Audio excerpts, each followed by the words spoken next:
Welcome back everyone to the fourth video in our basic video series.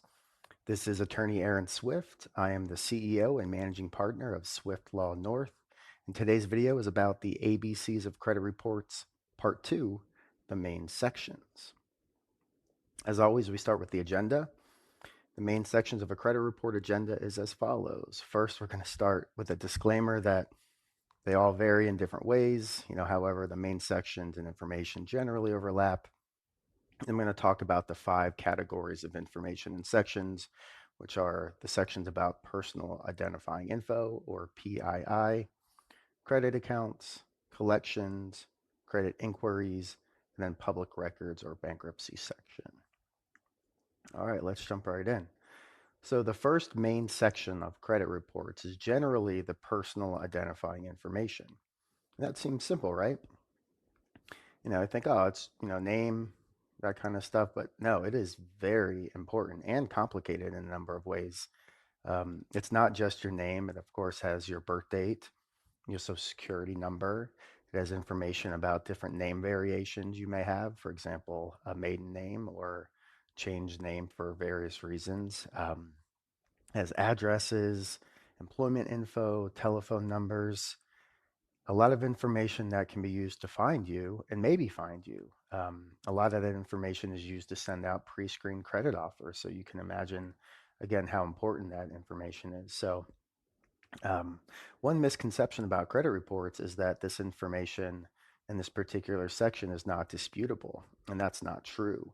You can absolutely dispute information that is found in your personal identifying section of your credit reports. It's the same, like you can dispute other information as long as it is inaccurate, incomplete, or inconsistent. So it's definitely disputable and then actionable, which means it can be sued over. So if there are errors in this section, they absolutely can and should be disputed. And if they're not fixed, they can be sued on. All right. The next section is, kind of the bread and butter, or where the meat is, right? It's the credit accounts. Generally, these are mortgage accounts. They can be HELOCs, first mortgage, second mortgages, installment accounts. Think of those car loans. You pay a certain amount in different installments. They can be credit card accounts, leases, lines of credit, other personal loans.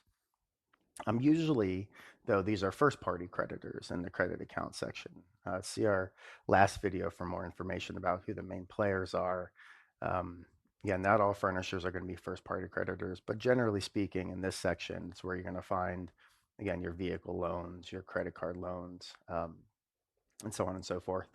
Some of the CRAs, the credit reporting agencies, break this section down into subsections, like mortgage accounts in one subsection, or installment accounts, or open-ended accounts in others, but some do not. But either way, it's pretty self-explanatory when you read through those reports that these are all subsets of credit accounts. And the other thing that kind of sets this section apart in terms of what types of accounts are shown is that there's usually a payment history here, sometimes going back years. And if you're on a PDF or even a printed out credit report, some sections can be incredibly voluminous because they'll print out, again, this payment section broken down by months going back years. So that can take many, many pages. So a lot of information in this particular section. Probably the most important section of a credit report in terms of credit scoring. We'll talk about that more in later videos, but this is again, the bread and butter, the credit account section. Okay. Next, there's generally speaking a collections section of a credit report. These are the derogatory accounts that are not first-party creditors. These are always third-party accounts, whether that's a third-party debt collector who's collecting on behalf of someone else, or it could be a third party like a junk debt buyer who bought that debt from someone else after it was in default.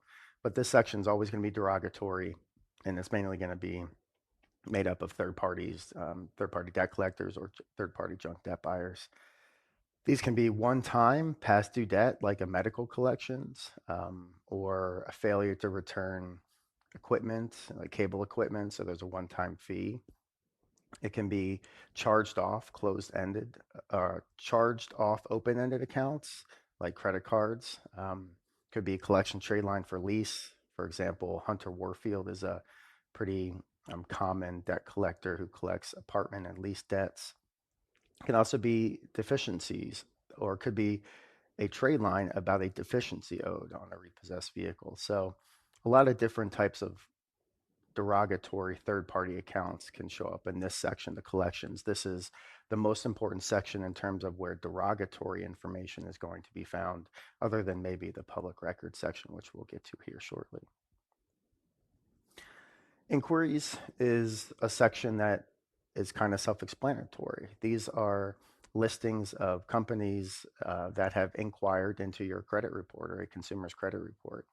Sometimes these sections are broken down in what is called hard versus soft inquiries. A hard inquiry is, generally speaking, an inquiry that is made for a credit decision. That's a hard pull about an actual credit decision. That's to get a loan. That's a formal application. Soft inquiries generally don't involve extensions of credit. Usually that is a company like a current credit card holder, like Capital One, for example, who performs soft inquiries or account review inquiries monthly. Those do not involve an analysis for extension of credit, and different information is received depending on whether it's a hard inquiry or soft inquiry, excuse me. One note, the Fair Credit Reporting Act doesn't make such a distinction between these two types of inquiries, just talks about permissible purposes and who can and cannot use credit reports. But in terms of what matters for us, for the consumer, and general public, hard inquiries generally hurt you more. The more hard inquiries, the worse. Soft inquiries generally do not hurt your scores at all. And then just remember to review the user of reports. These are the companies, people that order after, giving some sort of permissible purpose, usually based on an agreement with the consumer because of a credit application. That user is, again, someone who would show up in an inquiry section on the date that they inquired into the information. All right, lastly, it's kind of like it sounds. There's a public record section on your credit report. For the most part now, it's just bankruptcy information that will appear there. In the past, civil judgments would appear, but those were notoriously so bad that a bunch of consent decrees and settlement agreements with national regulatory agencies have now led the credit reporting agencies have just decided they no longer are going to report civil judgments. So if there's a public record section, something reporting at all, it's almost always going to be about a bankruptcy. And one thing I want to dispel, a common misconception: a dismissed bankruptcy can absolutely appear here. It doesn't just mean that a bankruptcy was discharged. If it's filed and then dismissed, it can certainly appear in the public records section. All right, so what are other consumer best practices? This is how we end every one of our presentations. Just want to start by saying you're in the right place.